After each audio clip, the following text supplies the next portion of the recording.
हाँ जी दोस्तों, स्वागत है ਤੁਹਾਡਾ ਸਾਡੇ ऑनलाइन एजुकेशनल प्लेटफॉर्म ਤੇ। उम्मीद करदा ਹਾਂ ਤੁਸੀਂ ਸਭ ਠੀਕ ਠਾਕ ਹੋਵੋਗੇ। ਅੱਜ ਦਾ ਆਪਣਾ ਟੌਪਿਕ ਹੈ ਸਟੇਟ ਲੈਜਿਸਲੇਚਰ ਯਾਨੀ ਕਿ ਵਿਧਾਨ ਮੰਡਲ। ਜਿਸ ਤਰ੍ਹਾਂ ਸੈਂਟਰਲ ਗਵਰਨਮੈਂਟ ਦੇ ਵਿੱਚ ਰਾਜ ਸਭਾ ਅਤੇ ਲੋਕ ਸਭਾ ਕੰਮ ਕਰਦੇ ਹਨ, ਉਸੇ ਤਰ੍ਹਾਂ ਹੀ ਇੱਕ ਸਟੇਟ ਨੂੰ ਚਲਾਉਣ ਦੇ ਲਈ ਸਟੇਟ ਲੈਜਿਸਲੇਚਰ ਦੀ ਜ਼ਰੂਰਤ ਪੈਂਦੀ ਹੈ। ਵਿਧਾਨ ਮੰਡਲ, ਵਿਧਾਨ ਮੰਡਲ ਤੋਂ ਭਾਵ ਹੈ ਕਾਨੂੰਨ ਬਣਾਉਣ ਅਤੇ ਬਦਲਣ ਦਾ ਅਧਿਕਾਰ ਰੱਖਣ ਵਾਲੇ ਵਿਅਕਤੀਆਂ ਦਾ ਸਮੂਹ, ਉਸ ਨੂੰ ਕਿਹਾ ਜਾਂਦਾ ਹੈ ਵਿਧਾਨ ਮੰਡਲ। ਤੇ ਇਸ ਦੇ ਅੱਗੇ ਦੋ ਪਾਰਟ ਹੁੰਦੇ ਹਨ, ਵਿਧਾਨ ਸਭਾ ਅਤੇ ਵਿਧਾਨ ਪਰਿਸ਼ਦ। ਪਰ ਜ਼ਰੂਰੀ ਨਹੀਂ ਕਿ ਵਿਧਾਨ ਪਰਿਸ਼ਦ ਹਰ ਇੱਕ ਸਟੇਟ ਦੇ ਵਿੱਚ ਹੀ ਹੋਵੇ। ਉਹ ਅੱਗੇ ਡਿਸਕਸ ਕਰਦੇ ਹਾਂ ਕਿ ਇਹ ਕਿਹੜੀਆਂ-ਕਿਹੜੀਆਂ ਸਟੇਟਾਂ ਦੇ ਵਿੱਚ ਪਾਇਆ ਜਾਂਦਾ ਹੈ।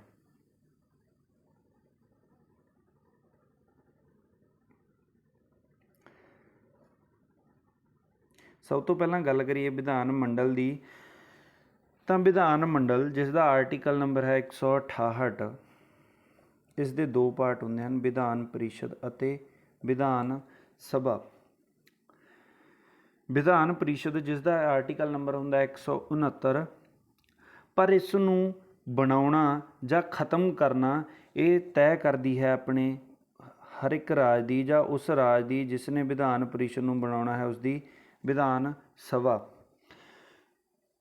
ਵਿਧਾਨ ਸਭਾ ਇੱਕ ਬਿੱਲ ਪਾਸ ਕਰਦੀ ਹੈ, ਇੱਕ ਮੋਸ਼ਨ ਪਾਸ ਕਰਦੀ ਹੈ 2/3 ਯਾਨੀ ਕਿ ਸਪੈਸ਼ਲ ਮੈਜੋਰਟੀ ਦੇ ਨਾਲ ਇੱਕ ਬਿੱਲ ਪਾਸ ਕਰਦੀ ਹੈ ਅਤੇ ਉਹ ਬਿੱਲ ਇਸ ਤੋਂ ਬਾਅਦ 'ਚ ਜਾਂਦਾ ਹੈ ਪਾਰਲੀਮੈਂਟ ਕੋਲ।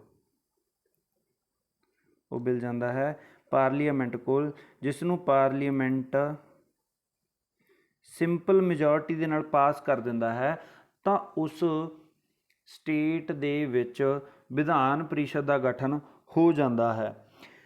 ਇਸ ਨੂੰ ਵਿਧਾਨ ਮੰਡਲ ਦਾ ਉੱਪਰਲਾ ਸਦਨ ਵੀ ਕਿਹਾ ਜਾਂਦਾ ਹੈ। ਜਿਸ ਤਰ੍ਹਾਂ ਰਾਜ ਸਭਾ ਅਤੇ ਲੋਕ ਸਭਾ ਦੇ ਵਿੱਚੋਂ ਰਾਜ ਸਭਾ ਨੂੰ ਉੱਪਰਲਾ ਸਦਨ ਅਤੇ ਲੋਕ ਸਭਾ ਨੂੰ ਲੋਅਰ ਹਾਊਸ ਕਿਹਾ ਜਾਂਦਾ ਹੈ, ਉਸੇ ਤਰ੍ਹਾਂ ਹੀ ਵਿਧਾਨ ਪਰਿਸ਼ਦ ਨੂੰ ਉੱਪਰਲਾ ਸਦਨ ਯਾਨੀ ਕਿ ਅਪਰ ਹਾਊਸ ਵੀ ਕਿਹਾ ਜਾਂਦਾ ਹੈ। ਇਸ ਦੇ ਮੈਂਬਰਾਂ ਨੂੰ MLC ਯਾਨੀ ਕਿ ਮੈਂਬਰ ਆਫ ਲੈਜਿਸਲੇਟਿਵ ਕਾਊਂਸਿਲ ਕਿਹਾ ਜਾਂਦਾ ਹੈ।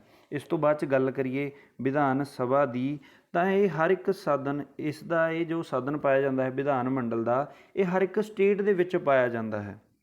ਅਤੇ ਇਸ ਨੂੰ ਵਿਧਾਨ ਮੰਡਲ ਦਾ ਹੇਠਲਾ ਸਦਨ ਵੀ ਕਿਹਾ ਜਾਂਦਾ ਹੈ ਅਤੇ ਇਸ ਦੇ ਮੈਂਬਰ ਨੂੰ MLA ਯਾਨੀ ਕਿ ਮੈਂਬਰ ਆਫ ਲੈਜਿਸਲੇਟਿਵ ਅਸੈਂਬਲੀ ਕਿਹਾ ਜਾਂਦਾ ਹੈ।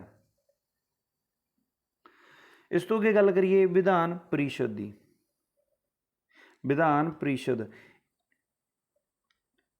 ਇਸ ਨੂੰ ਉੱਪਰਲਾ ਸਦਨ ਜਾਂ ਸਥਾਈ ਸਦਨ ਵੀ ਕਿਹਾ ਜਾਂਦਾ ਹੈ। ਇਸ ਦੇ ਮੈਂਬਰਾਂ ਦੀ ਵੱਧ ਤੋਂ ਵੱਧ ਸੰਖਿਆ ਯਾਨੀ ਕਿ ਇਸ ਦੀ ਜੋ ਮੈਕਸੀਮਮ ਸਟਰੈਂਥ ਹੈ ਉਹ ਉੱਥੋਂ ਦੀ ਵਿਧਾਨ ਸਭਾ ਦੀ ਸੰਖਿਆ ਦਾ 1/3 ਹੀ ਹੋ ਸਕਦੀ ਹੈ। ਐਕਸਪੋਜ਼ ਕਰੋ, ਕਿਸੇ ਰਾਜ ਦੀ ਵਿਧਾਨ ਸਭਾ ਦੀ ਜੋ ਸਟਰੈਂਥ ਹੈ ਉਹ 200 ਹੈ, ਤਾਂ ਉੱਥੋਂ ਦੀ ਵਿਧਾਨ ਪਰਿਸ਼ਦ ਦੀ ਜੋ ਸਟਰੈਂਥ ਹੋਵੇਗੀ ਉਹ 66 ਤੋਂ ਜ਼ਿਆਦਾ ਨਹੀਂ ਹੋ ਸਕਦੀ, ਘੱਟ ਜ਼ਰੂਰ ਹੋ ਸਕਦੀ ਹੈ। ਇਸ ਦੀ ਘੱਟ ਤੋਂ ਘੱਟ ਯਾਨੀ ਕਿ ਮਿਨੀਮਮ ਸਟਰੈਂਥ ਹੋ ਸਕਦੀ ਹੈ ਉਹ 40। ਉਹ 200 ਵਿਧਾਨ ਸਭਾ ਦੀਆਂ ਸੀਟਾਂ ਵਾਲੇ ਰਾਜ ਦੀ ਗੱਲ ਕਰੀਏ ਤਾਂ ਉਸ ਦੀ ਜੋ ਮੈਕਸੀਮਮ ਵਿਧਾਨ ਪਰਿਸ਼ਦ ਦੀ ਸਟਰੈਂਥ ਹੋਵੇਗੀ ਉਹ 66 ਯਾਨੀ ਕਿ 66 ਹੋਵੇਗੀ ਅਤੇ ਘੱਟ ਤੋਂ ਘੱਟ 40 ਹੀ ਹੁੰਦੀ ਹੈ। ਇਸ ਦਾ ਮੈਂਬਰ ਬਣਨ ਦੇ ਲਈ ਘੱਟੋ ਘੱਟ ਉਮਰ ਰੱਖੀ ਗਈ ਹੈ, ਉਹ ਹੈ 30 ਸਾਲ ਅਤੇ ਇਸ ਦਾ ਕਾਰਜਕਾਲ 6 ਸਾਲ ਦਾ ਹੁੰਦਾ ਹੈ। ਅਤੇ ਅੱਜ ਦੇ ਸਮੇਂ ਜੋ ਵਿਧਾਨ ਪਰਿਸ਼ਦ ਪਾਈ ਜਾਂਦੀ ਹੈ ਉਹ ਹਰੇਕ ਰਾਜ ਵਿੱਚ ਨਹੀਂ ਪਾਈ ਜਾਂਦੀ, ਉਹ ਸਿਰਫ 6 ਰਾਜਾਂ ਦੇ ਵਿੱਚ ਹੀ ਪਾਈ ਜਾਂਦੀ ਹੈ, ਜਿਸ ਦੀ ਟ੍ਰਿਕ ਹੈ ਤੂੰ ਵੀ MA ਕਰ। T ਤੋਂ ਯਾਦ ਰੱਖਣਾ ਤੇਲੰਗਨਾ, U ਤੋਂ UP, ਬਿਹਾਰ, ਮਹਾਰਾਸ਼ਟਰ, ਆਂਧਰਾ ਪ੍ਰਦੇਸ਼ ਅਤੇ ਕਰਨਾਟਕਾ। ਜਿਸ ਤਰ੍ਹਾਂ ਵਿਧਾਨ ਸਭਾ ਦੇ ਵਿੱਚ ਰਿਜ਼ਰਵੇਸ਼ਨ ਹੁੰਦੀ ਹੈ ਤਾਂ ਇਸ ਦੇ ਵਿੱਚ ਰਿਜ਼ਰਵੇਸ਼ਨ ਨਹੀਂ ਹੁੰਦੀ ਹੈ, ਜਾਣੀ ਕਿ ਪਛੜੀਆਂ ਸ਼੍ਰੇਣੀਆਂ ਜਾਂ ਜਨਜਾਤੀਆਂ ਦੇ ਲਈ ਇਸ ਦੇ ਵਿੱਚ ਰਿਜ਼ਰਵੇਸ਼ਨ ਨਹੀਂ ਰੱਖੀ ਗਈ ਹੈ। ਹਾਂਜੀ, ਗੱਲ ਕਰੀਏ ਇਸ ਦੇ ਇਲੈਕਸ਼ਨ ਬਾਰੇ। ਇਸ ਦਾ ਇਲੈਕਸ਼ਨ ਪ੍ਰੋਸੀਜਰ ਯਾਨੀ ਕਿ ਉਸ ਦੇ ਮੈਂਬਰ ਕਿਸ ਤਰ੍ਹਾਂ ਚੁਣੇ ਜਾਂਦੇ ਹਨ, ਤਾਂ ਇਸ ਦੇ ਕੁਝ ਮੈਂਬਰ ਤਾਂ ਚੁਣੇ ਹੁੰਦੇ ਹਨ ਅਤੇ ਕੁਝ ਗਵਰਨਰ ਦੁਆਰਾ ਨੋਮੀਨੇਟ ਕੀਤੇ ਜਾਂਦੇ ਹਨ, ਜਾਣੀ ਕਿ ਰਾਜਪਾਲ ਦੁਆਰਾ ਨਾਮਜ਼ਦ ਕੀਤੇ ਜਾਂਦੇ ਹਨ। 1/3 ਮੈਂਬਰ ਵਿਧਾਨ ਸਭਾ ਦੇ ਮੈਂਬਰਾਂ ਦੁਆਰਾ ਚੁਣੇ ਜਾਂਦੇ ਹਨ ਅਤੇ 1/3 ਮੈਂਬਰ ਉੱਥੋਂ ਦੀ ਲੋਕਲ ਬੋਡੀਜ਼ ਲਾਈਕ ਜਿਵੇਂ ਮਿਊਨਿਸਪੈਲਿਟੀਜ਼ ਵਗੈਰਾ ਹੋ ਗਏ ਉਹਨਾਂ ਦੁਆਰਾ ਚੁਣੇ ਜਾਂਦੇ ਹਨ ਅਤੇ 1/12 ਮੈਂਬਰ ਸੈਕੰਡਰੀ ਸਕੂਲ ਦੇ ਅਧਿਆਪਕਾਂ ਦੁਆਰਾ ਚੁਣੇ ਜਾਂਦੇ ਹਨ ਅਤੇ ਅਧਿਆਪਕਾਂ ਨੂੰ ਵੀ ਘੱਟੋ ਘੱਟ 3 ਸਾਲ ਦਾ ਤਜਰਬਾ ਹੋਣਾ ਚਾਹੀਦਾ ਹੈ ਅਤੇ 1/12 ਮੈਂਬਰ ਸਨਾਤਕਾਂ ਦੁਆਰਾ ਜਿਨ੍ਹਾਂ ਨੇ ਆਪਣੀ ਗ੍ਰੈਜੂਏਸ਼ਨ ਪੂਰੀ ਕਰ ਲਈ ਹੋਵੇ ਅਤੇ ਗ੍ਰੈਜੂਏਸ਼ਨ ਪੂਰੀ ਕਰੀ ਨੂੰ ਤਕਰੀਬਨ 3 ਸਾਲ ਹੋ ਗਏ ਹਨ, ਉਹ ਇਹਨਾਂ ਨੂੰ ਚੁਣਦੇ ਹਨ ਅਤੇ 1/6 ਮੈਂਬਰਾਂ ਨੂੰ ਰਾਜਪਾਲ ਨਾਮਜ਼ਦ ਕਰਦਾ ਹੈ। ਇਸ ਤੋਂ ਅੱਗੇ ਜੋ ਇਸ ਦੀਆਂ ਸੀਟਾਂ ਦੀ ਵੰਡ ਹੈ 6 ਸਟੇਟਾਂ ਦੇ ਵਿੱਚ ਪਾਈ ਜਾਂਦੀ ਹੈ ਤਾਂ ਉਹਨਾਂ ਦੇ ਵਿੱਚੋਂ ਇਸ ਦੀ ਵੰਡ ਇਸ ਪ੍ਰਕਾਰ ਹੈ।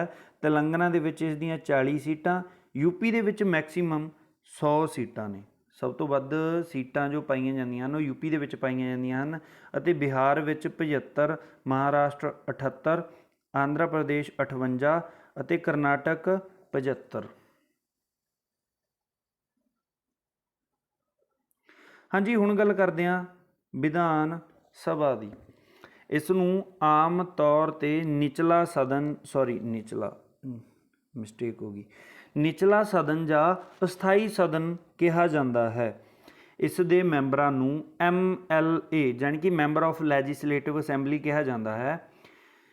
ਇਸ ਦੇ ਮੈਂਬਰ ਬਣਨ ਦੇ ਲਈ ਘੱਟੋ ਘੱਟ ਉਮਰ ਹੈ ਉਹ ਰੱਖੀ ਗਈ ਹੈ 25 ਸਾਲ ਅਤੇ ਇਸ ਦਾ ਕਾਰਜਕਾਲ ਹੁੰਦਾ ਹੈ ਜੋ 5 ਸਾਲ ਦਾ ਹੁੰਦਾ ਹੈ ਅਤੇ ਇਸ ਦੇ ਮੈਂਬਰਾਂ ਦੀ ਵੱਧ ਤੋਂ ਵੱਧ ਸੰਖਿਆ 500 ਤੋਂ ਜ਼ਿਆਦਾ ਨਹੀਂ ਹੋ ਸਕਦੀ ਅਤੇ ਇਸ ਦੀ ਘੱਟ ਤੋਂ ਘੱਟ ਮੈਂਬਰਾਂ ਦੀ ਸੰਖਿਆ ਹੈ ਉਹ 60 ਹੁੰਦੀ ਹੈ ਅਤੇ ਵਿਧਾਨ ਸਭਾ ਹਰ ਇੱਕ ਸਟੇਟ ਦੇ ਵਿੱਚ ਪਾਈ ਜਾਂਦੀ ਹੈ ਪਰ ਇਸ ਦੇ ਵਿੱਚ ਵੀ ਘੱਟੋ ਘੱਟ ਗਿਣਤੀ ਦੇ ਵਿੱਚ ਵੀ ਅਪਵਾਦ ਪਾਇਆ ਜਾਂਦਾ ਹੈ। ਉਹ ਅਪਵਾਦ ਇਹ ਹੈ ਕਿ ਗੋਆ ਦੇ ਵਿੱਚ 40, ਮਿਜ਼ੋਰਮ ਦੇ ਵਿੱਚ 40 ਅਤੇ ਸਿੱਕਿਮ ਦੇ ਵਿੱਚ 32 ਅਤੇ ਪੁਡੂਚੇਰੀ ਦੇ ਵਿੱਚ 30 ਇਹ ਅਪਵਾਦ ਵੀ ਪਾਇਆ ਜਾਂਦਾ ਹੈ। ਵੈਸੇ ਤਾਂ ਘੱਟ ਤੋਂ ਘੱਟ ਮੈਂਬਰਾਂ ਦੀ ਸੰਖਿਆ ਹੋ ਸਕਦੀ ਹੈ ਉਹ 60 ਹੁੰਦੀ ਹੈ ਪਰ ਗੋਆ, ਮਿਜ਼ੋਰਮ ਅਤੇ ਸਿੱਕਿਮ ਦੇ ਵਿੱਚ ਅਤੇ ਪੁਡੂਚੇਰੀ ਦੇ ਵਿੱਚ ਇਹ ਇਸ ਤੋਂ ਵੀ ਘੱਟ ਪਾਈ ਜਾਂਦੀ ਹੈ। ਤਾਂ ਇਹ ਡਿਪੈਂਡ ਕਰਦਾ ਹੈ ਉੱਥੋਂ ਦੀ ਪੋਪੂਲੇਸ਼ਨ ਜਾਣੀ ਕਿ ਉੱਥੋਂ ਦੀ ਆਬਾਦੀ 'ਤੇ ਕਿ ਆਬਾਦੀ ਜਿੰਨੀ ਹੀ ਹੁੰਦੀ ਹੈ ਉਸ ਦੇ ਅਕੋਰਡਿੰਗ ਹੀ ਵਿਧਾਨ ਸਭਾ ਦੀਆਂ ਸੀਟਾਂ ਦੀ ਵੰਡ ਕੀਤੀ ਜਾਂਦੀ ਹੈ।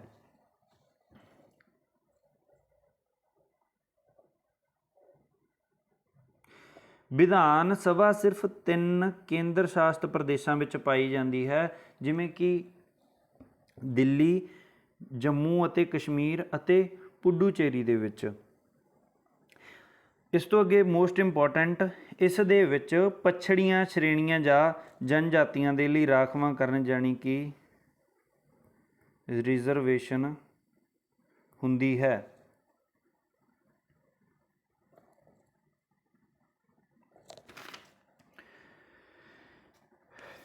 ਇਸ ਤੋਂ ਅੱਗੇ ਗੱਲ ਕਰੀਏ ਇੰਪੋਰਟੈਂਟ ਫੈਕਟਸ ਦੀ।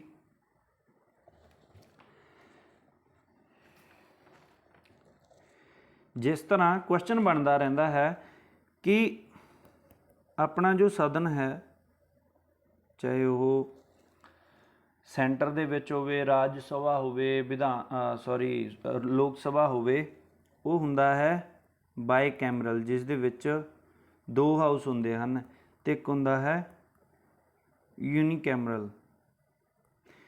ਇਸ ਦੇ ਵਿੱਚ ਸਿਰਫ ਇੱਕ ਹਾਊਸ ਹੀ ਪਾਇਆ ਜਾਂਦਾ ਹੈ। ਜਿਵੇਂ ਕਿ ਰਾਜ ਦੀ ਗੱਲ ਕਰੀਏ ਤਾਂ ਵਿਧਾਨ ਸਭਾ ਅਤੇ ਇਸ ਦੀ ਗੱਲ ਕਰੀਏ ਵਿਧਾਨ ਸਭਾ ਅਤੇ ਵਿਧਾਨ ਪਰਿਸ਼ਦ।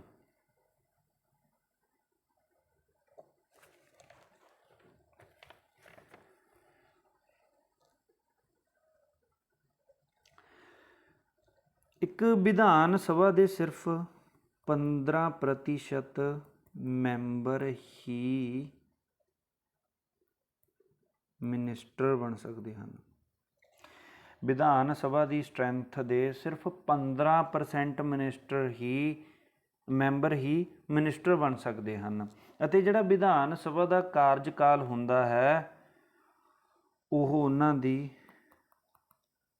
ਫਸਟ ਮੀਟਿੰਗ ਜਾਣੀ ਕਿ ਪਹਿਲੇ ਹੀ ਸਦਨ ਤੋਂ ਸ਼ੁਰੂ ਹੋ ਜਾਂਦਾ ਹੈ ਅਤੇ ਉਸ ਤਾਰੀਖ ਤੋਂ ਲੈ ਕੇ ਉਸ ਤਾਰੀਖ ਤੱਕ 5 ਸਾਲ ਦੇ ਵਿਚਕਾਰ ਉਹਨਾਂ ਦਾ ਕਾਰਜਕਾਲ ਪੂਰਾ ਹੋ ਜਾਂਦਾ ਹੈ। ਅਤੇ ਐਕਸਪੋਜ਼ ਕਰੋ ਕਿ ਜੇਕਰ ਦੇਸ਼ ਦੇ ਵਿੱਚ ਨੈਸ਼ਨਲ ਐਮਰਜੈਂਸੀ ਲੱਗੀ ਹੈ ਤਾਂ ਘੱਟੋ ਘੱਟ 1 ਸਾਲ ਦੇ ਲਈ ਜਾਂ 1 ਈਅਰ ਦੇ ਲਈ ਇਹਨੂੰ ਐਕਸਟੈਂਡ ਕਰ ਦਿੱਤਾ ਜਾਂਦਾ ਹੈ। ਵਿਧਾਨ ਸਭਾ ਨੂੰ 1 ਸਾਲ ਦੇ ਲਈ ਐਕਸਟੈਂਡ ਕਰ ਦਿੱਤਾ ਜਾਂਦਾ ਹੈ। ਤੇ ਨਾਲ ਇਹ ਵੀ ਯਾਦ ਰੱਖਣਾ ਕਿ ਤਾਂ ਉਸ ਤੋਂ 6 ਮਹੀਨਿਆਂ ਦੇ ਅੰਦਰ ਅੰਦਰ ਵਿਧਾਨ ਸਭਾ ਦੇ ਤੇ ਨੈਸ਼ਨਲ ਐਮਰਜੈਂਸੀ ਹਟਣ ਤੋਂ ਬਾਅਦ ਜੇਕਰ ਕਾਰਜਕਾਲ ਵਧਾਇਆ ਜਾਂਦਾ ਹੈ ਜਾਂ ਰਾਸ਼ਟਰਪਤੀ ਰਾਜ ਲੱਗਦਾ ਹੈ ਜਾਣੀ ਕਿ ਸਟੇਟ ਐਮਰਜੈਂਸੀ, ਤਾਂ ਉਸ ਨੂੰ ਹਟਣ ਤੋਂ ਬਾਅਦ ਹੀ 6 ਮਹੀਨਿਆਂ ਦੇ ਅੰਦਰ ਹੀ ਇਲੈਕਸ਼ਨ ਕੰਡਕਟ ਕਰਵਾਉਣੇ ਜ਼ਰੂਰੀ ਹੁੰਦੇ ਹਨ। ਠੀਕ ਹੈ। ਤੇ ਇੱਕ ਫੈਕਟ ਬੱਚਿਓ ਇਹ ਵੀ ਯਾਦ ਰੱਖਣਾ ਕਿ ਜੇਕਰ ਕਿਸੇ ਕੈਂਡੀਡੇਟ ਨੇ ਵਿਧਾਨ ਪ੍ਰੀਸ਼ਦ ਦੇ ਇਲੈਕਸ਼ਨ ਲੜਨੇ ਹਨ ਤਾਂ ਉਸ ਨੂੰ ਉਸ ਸਟੇਟ ਦਾ ਰੈਜ਼ੀਡੈਂਸ ਜਾਣੀ ਕਿ ਰੈਜ਼ੀਡੈਂਟ ਹੋਣਾ ਉਸਦੇ ਕੋਲ ਜ਼ਰੂਰੀ ਹੈ, ਉਹ ਉਸ ਸਟੇਟ ਦਾ ਹੀ ਵਸਨੀਕ ਹੋਣਾ ਚਾਹੀਦਾ ਹੈ। ਐਕਸਪੋਜ਼ ਕਰੋ ਕਿ ਕਿਸੇ ਕੈਂਡੀਡੇਟ ਨੇ ਵਿਧਾਨ ਪ੍ਰੀਸ਼ਦ ਦੇ ਇਲੈਕਸ਼ਨ ਯੂਪੀ ਦੇ ਵਿੱਚੋਂ ਲੜਨੇ ਹਨ ਤਾਂ ਉਹ ਯੂਪੀ ਦਾ ਹੀ ਰੈਜ਼ੀਡੈਂਟ ਹੋਣਾ ਚਾਹੀਦਾ ਹੈ। ਠੀਕ ਹੈ। ਅਤੇ ਜੋ ਵਿਧਾਨ ਪ੍ਰੀਸ਼ਦ ਦਾ ਵੋਟਿੰਗ ਮੈਥਡ ਹੈ ਉਹ ਹੈ ਸਿੰਗਲ ਟ੍ਰਾਂਸਫਰੇਬਲ ਵੋਟਿੰਗ ਮੈਥਡ।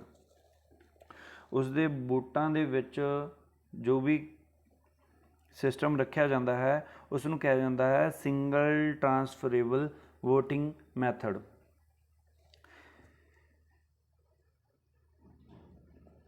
ਵੈਸੇ ਵਿਧਾਨ ਪ੍ਰੀਸ਼ਦ ਦੀ ਗੱਲ ਕਰੀਏ ਤਾਂ ਵਿਧਾਨ ਪ੍ਰੀਸ਼ਦ ਜੋ ਰੱਖੀ ਜਾਂਦੀ ਹੈ ਤਾਂ ਇਸ ਦਾ ਸਿੱਧਾ ਅਕਸ ਇਹ ਰਹਿੰਦਾ ਹੈ ਕਿ ਜੋ ਕੈਂਡੀਡੇਟ ਜਾਂ ਜੋ ਵੱਡੇ ਕੱਦ ਵਾਲੇ ਨੇਤਾ ਕਈ ਵਾਰ ਇਲੈਕਸ਼ਨ ਹਾਰ ਜਾਂਦੇ ਹਨ ਤਾਂ ਉਹਨਾਂ ਨੂੰ ਰਾਜਨੀਤੀ ਦੇ ਵਿੱਚ ਬਣਾ ਕੇ ਰੱਖਣ ਦੇ ਲਈ ਵਿਧਾਨ ਪ੍ਰੀਸ਼ਦ ਦੇ ਵਿੱਚ ਭੇਜ ਦਿੱਤਾ ਜਾਂਦਾ ਹੈ। ਜੇਕਰ ਮੈਂ ਕਹਾਂ ਕਿ ਆਪਣੇ ਦੇਸ਼ ਦੇ ਵਿੱਚ ਕੋਈ ਵੀ ਕੈਂਡੀਡੇਟ ਪਾਰਲੀਮੈਂਟ ਜਾਂ ਸਟੇਟ ਲੈਜਿਸਲੇਚਰ ਇਹਨਾਂ ਦਾ ਮੈਂਬਰ ਬਣੇ ਬਿਨਾਂ ਹੀ PM CM ਕੈਬਨਿਟ ਮਿਨਿਸਟਰ ਬਣ ਸਕਦਾ ਹੈ। ਭਾਵ ਕਿ ਇੱਕ ਕੈਂਡੀਡੇਟ ਕਿਸੇ ਜਗ੍ਹਾ ਤੋਂ ਇਲੈਕਸ਼ਨ ਲੜ ਰਿਹਾ ਹੈ ਅਤੇ ਉੱਥੋਂ ਹਾਰ ਗਿਆ, ਉਹ ਤਾਂ ਵੀ PM ਬਣ ਸਕਦਾ ਹੈ, CM ਵੀ ਬਣ ਸਕਦਾ ਹੈ ਅਤੇ ਕੈਬਨਿਟ ਮਿਨਿਸਟਰ ਵੀ ਬਣ ਸਕਦਾ ਹੈ, ਪਰ ਸਿਰਫ 6 ਮਹੀਨਿਆਂ ਦੇ ਲਈ। ਪਰ 6 ਮਹੀਨਿਆਂ ਦੇ ਅੰਦਰ ਅੰਦਰ ਉਸ ਨੂੰ ਆਪਣੀ ਸਦੱਸਤਾ ਹੈ ਉਹ ਜ਼ਰੂਰੀ ਕੀਤੀ ਜਾਂਦੀ ਹੈ ਕਿ ਉਹ ਕਿਸੇ ਵੀ ਹਾਊਸ ਦਾ, ਚਾਹੇ ਲੋਕ ਸਭਾ ਚਾਹੇ ਰਾਜ ਸਭਾ, ਉਸ ਦਾ ਮੈਂਬਰ ਬਣੇ।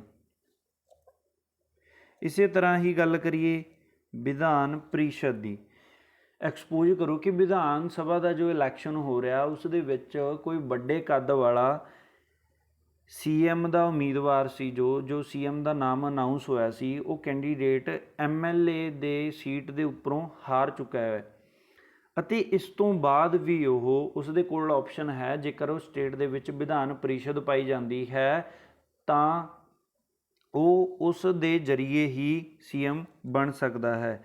ਜਿਵੇਂ UP ਦੀ ਵਿਧਾਨ ਸਭਾ ਦੀ ਗੱਲ ਕਰੀਏ ਤਾਂ ਉਸ ਤੋਂ ਕੋਈ CM ਦਾ ਚਿਹਰਾ ਸੀ, ਉਹ ਹਾਰ ਗਿਆ ਤਾਂ ਉਹ ਵਿਧਾਨ ਪ੍ਰੀਸ਼ਦ ਦੇ ਵਿੱਚ ਜੋ ਗਵਰਨਰ ਨੋਮੀਨੇਟ ਕਰਦਾ ਹੈ ਤਾਂ ਉਹ ਗਵਰਨਰ ਦੁਆਰਾ ਨੋਮੀਨੇਟ ਹੋ ਕੇ ਵੀ ਸੀਐਮ ਬਣ ਸਕਦਾ ਹੈ। ਇੱਕ ਮੋਸਟ ਇੰਪੋਰਟੈਂਟ ਗੱਲ, ਵਿਧਾਨ ਪ੍ਰੀਸ਼ਦ ਅਤੇ ਵਿਧਾਨ ਸਭਾ, ਇਸ ਦੇ ਸਭਾਪਤੀ ਨੂੰ ਚੇਅਰਮੈਨ ਕਿਹਾ ਜਾਂਦਾ ਹੈ ਅਤੇ ਇਸ ਦੇ ਨੂੰ ਸਪੀਕਰ ਕਿਹਾ ਜਾਂਦਾ ਹੈ। ਭਾਵ ਜੋ ਵਿਧਾਨ ਪ੍ਰੀਸ਼ਦ ਦਾ ਆਗੂ ਉਹਨਾਂ ਦੇ ਵਿੱਚੋਂ ਹੀ ਚੁਣ ਲਿਆ ਜਾਂਦਾ ਹੈ ਉਸ ਨੂੰ ਚੇਅਰਮੈਨ ਕਿਹਾ ਜਾਂਦਾ ਹੈ ਅਤੇ ਵਿਧਾਨ ਸਭਾ ਦਾ ਜੋ ਆਗੂ ਹੁੰਦਾ ਹੈ ਉਸ ਨੂੰ ਸਪੀਕਰ ਕਿਹਾ ਜਾਂਦਾ ਹੈ। ਇਸੇ ਤਰ੍ਹਾਂ ਹੀ ਆਪਣੇ ਸੈਂਟਰ ਦੇ ਵਿੱਚ ਹੈ ਕਿ ਰਾਜ ਸਭਾ ਦਾ ਜੋ ਚੇਅਰਮੈਨ ਹੋਵੇਗਾ ਉਹ ਆਪਣੇ ਦੇਸ਼ ਦਾ ਉਪ ਰਾਸ਼ਟਰਪਤੀ ਹੋਵੇਗਾ ਅਤੇ ਉਸ ਨੂੰ ਜੋ ਸੈਲਰੀ ਵੀ ਮਿਲਦੀ ਹੈ ਉਹ ਰਾਸ਼ਟਰਪਤੀ ਦੀ ਨਹੀਂ ਬਲਕਿ ਰਾਜ ਸਭਾ ਦਾ ਸਭਾਪਤੀ ਜਾਂ ਚੇਅਰਮੈਨ ਹੋਣ ਦੇ ਨਾਤੇ ਹੀ ਮਿਲਦੀ ਹੈ। ਉਸੇ ਤਰ੍ਹਾਂ ਹੀ ਆਪਣੇ ਸਟੇਟ ਲੈਜਿਸਲੇਚਰ ਦੇ ਵਿੱਚ ਹੁੰਦਾ ਹੈ ਕਿ ਵਿਧਾਨ ਪ੍ਰੀਸ਼ਦ ਦਾ ਸਭਾਪਤੀ ਚੇਅਰਮੈਨ ਅਖਵਾਉਂਦਾ ਹੈ ਅਤੇ ਵਿਧਾਨ ਸਭਾ ਦਾ ਸਪੀਕਰ ਅਖਵਾਉਂਦਾ ਹੈ। ਤੇ ਹਾਂਜੀ ਦੋਸਤੋ, ਜੇਕਰ ਤੁਹਾਨੂੰ ਵੀ ਸਾਡੀ ਕਲਾਸ ਵਧੀਆ ਲੱਗੀ ਤਾਂ ਲਾਈਕ ਤੇ ਸਬਸਕ੍ਰਾਈਬ ਜ਼ਰੂਰ ਕਰ ਦੇਣਾ ਅਤੇ ਜੁੜੇ ਰਹਿਣਾ ਸਾਡੇ ਨਾਲ ਅਪਕਮਿੰਗ ਹੋਰ ਵੀ ਵੀਡੀਓਜ਼ ਦੇ ਲਈ ਜਾਂ ਹੋਰ ਵੀ ਇੰਪੋਰਟੈਂਟ ਲੈਕਚਰਸ ਦੇ ਲਈ। Thank you.